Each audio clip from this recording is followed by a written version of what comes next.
Question number 1, यदि alpha और beta किसी बहुपद 4x² प्लस 3x प्लस 7 के शून्यंक है तो 1/अल्फा प्लस 1/बीटा का मान निकालना। कुछ नहीं करना है इसको, ऐसा इसका ट्रिक दे, जब 1/अल्फा प्लस 1/बीटा हो तो इसको जब करेंगे ना, ये इसका बटा का जोड़ निकालेंगे तो ऐसा हो जाएगा अल्फा प्लस बीटा बटा में अल्फा इंटू बीटा। अब आपको जब आप थ्योरी पढ़े होंगे तो इसमें पता होगा कि अल्फा प्लस बीटा जो होता है क्या होता है, अल्फा प्लस बीटा जो होता है माइनस बी बटा ए। अब माइनस बी क्या है, ए जो होता है ये ए का मान होता है एक्स स्क्वायर का गुणांक है, 3 जो होता है एक्स का गुणांक होता है, और ये बी का मान हो जाता है, हाई जो बचता है अचर पद वो सी का मान होता है। यहाँ देख लीजिएगा ए का मान जो हो जाएगा वह 4 हो जाएगा, बी का मान जो हो जाएगा वो 3 हो जाएगा, और सी का मान जो हो जाएगा वो 7।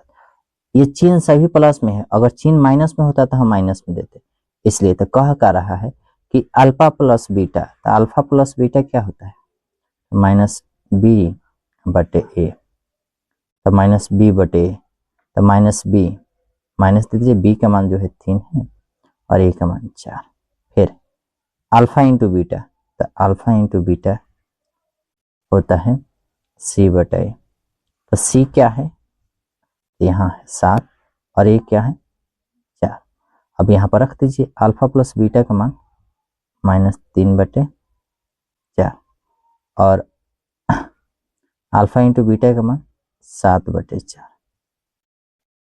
ये 4 से 4 खत्म हो गया तो बचा क्या -3/7। Option number A. Question number 2, x² - 2x plus 1 के शून्यंक अल्फा और बीटा है तब अल्फा इंटू बीटा का मान क्या होगा। अभी ऊपर ही हमने फार्मूला लिखा है कि अल्फा इंटू बीटा जो होता है वो सी बटा ए होता है। सर सी कहाँ से आएंगे, ए कहाँ से आएंगे, तो यहाँ से आएंगे सी ए। यहाँ पर जो होगा ए का मान जो हो जाएगा x² के गुणा की, एक्स क्या कुछ नहीं, x² क्या कुछ नहीं होता है तो 1 होता है, और बी जो होता है वो -2x का गुणांक और सी हो जाए अचर पद। अब हमें क्या करना है, अल्फा इंटू बीटा होता है सी बटे, तो सी का मान देखिए क्या है 1 और ए का मान कितना है 1, 1 से 1 कट जाएगा तो कितना बचेगा 1, यानी ऑप्शन नंबर ए। त्रिघाती बहुपद x² -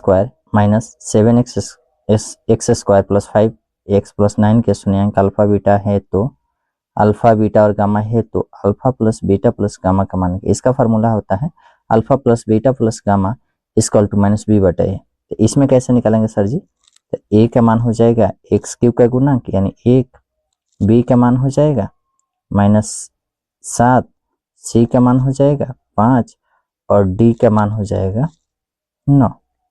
निकालना क्या है, तो इसका मान निकालना है alpha plus beta plus gamma, तो क्या होता है alpha plus beta plus gamma क्या होता है, तो होता है -b बटा।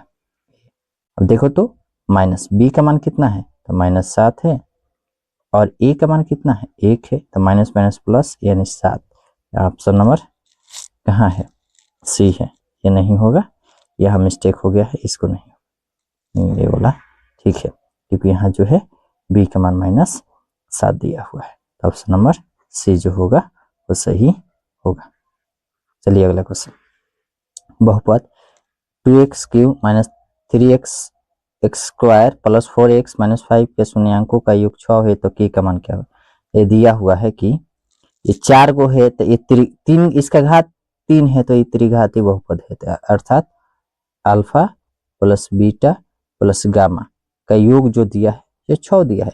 बट आप तो जान रहे हैं कि sir alpha plus beta plus gamma जो होता है -b बटा ये होता है, -b बटा ये ए का मान, ये बी का मान, ये सी का मान, ये डी का मान, तो बस -b बटा ए बराबर 6।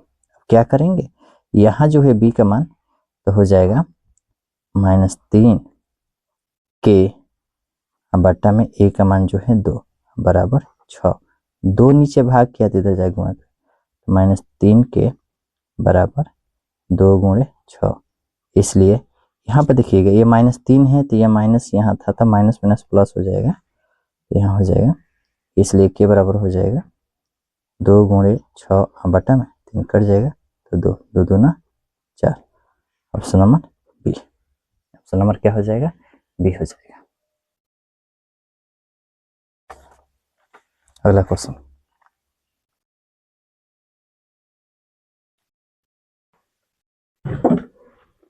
इस क्वेश्चन को देखते हैं हम। कह रहे क्या बहुपद एक्स स्क्वायर प्लस ए एक्स माइनस बी के शून्यांक एक दूसरे के व्युत्क्रम हो तब बी का मान। व्युत्क्रम क्या होता है? जैसे ए है तो अगर ए का व्युत्क्रम होगा तो 1/a ये व्युत्क्रम होता है, यानी शून्यांक जो है वो दिया है। तो मान लेते एक शून्यांक एक है, ए अल्फा है, तो दूसरा जो हो गया इसका व्युत्क्रम 1/अल्फा हो जाएगा। अब कह क्या रहा है कि अल्फा इंटू बीटा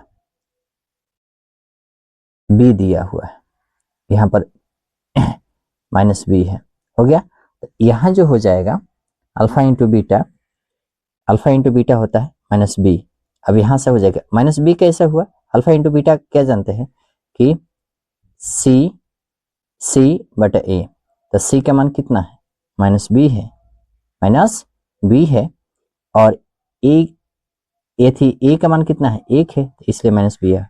लेकिन अल्फा तो अल्फा है, लेकिन दूसरा जो ए शून्यांक है वो 1/अल्फा है, तो रख देंगे 1/अल्फा बराबर माइनस बी। तो ये से खत्म, तो ये हो जाएगा केवल बी, ये माइनस इस पर आ जाएगा, तो इसलिए बी बराबर हो जाएगा -1।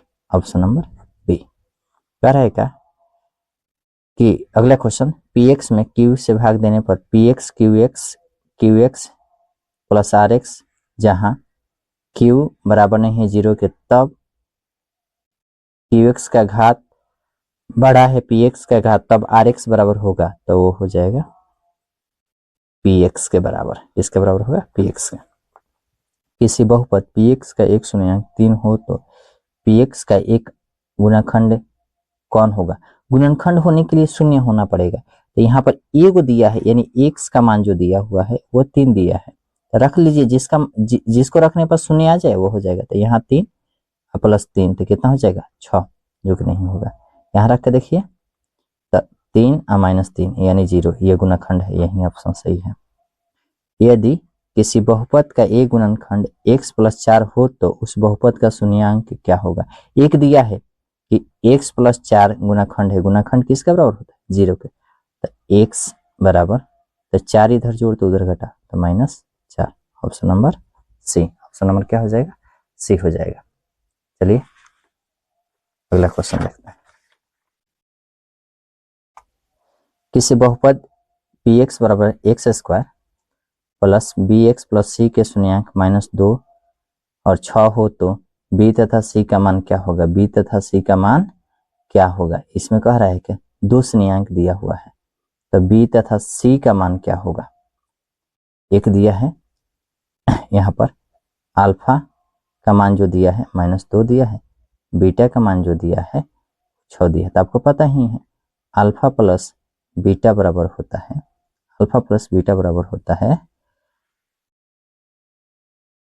ये देखिएगा -b/a। लिख देंगे अल्फा का मान कितना दिया? -2 प्लस 6, बीटा का मान 6, तो कितना हो जाएगा? -4। अब चलिएगा, तो यहाँ पर हो जाएगा -4। और दूसरा है अल्फा इंटू बीटा, तो आप जानते हैं c/a। तो देखिएगा c/a, यहाँ पर दिया है अल्फा का मान -2 गुणे 6 बराबर 12, यहाँ पर -12। तो किस ऑप्शन में ये दिख रहा है -4 और -12? तो ऑप्शन नंबर सी में। किसी बहुपद में चर का घात इनमें से कौन होगा? कोई जब भी घात होता है वो धनात्मक होता है, ऋणात्मक नहीं होता है। अगला क्वेश्चन, एक बहुपद को मानक रूप में होने के लिए चर का घात इनमें से किस क्रम में नहीं होगा? जब भी चर का घात होना चाहिए वो बढ़ते क्रम में होना चाहिए, लेकिन यहाँ पर एक नहीं होना चाहिए, तो होगा भ्रष्ट क्रम में। बहुपद इतना का घात इनमें से कौन होगा? घात पूछ रहा है। अब देखिएगा 4 प्लस 3x², तो ये 4 का घात 0 होता है, 3x का घात 1 होता है, तो इसमें x का घात पूछ रहा है, तो x का घात 1 होगा। x का घात कितना होगा? 1 होगा। अगर यही पूछता कि 4 के घात कितना है तो हम शून्य देते, हम क्या देते हैं, शून्य देते हैं। बस इस वीडियो को आप हैबिट बना ले, शाम के समय देखने के लिए आपके हाथ में एक पेन होना चाहिए और एक कॉपी। निश्चित तौर पर आगामी एग्जाम में बड़े अच्छे नंबर आएंगे। चलिए मिलते हैं नेक्स्ट वीडियो में।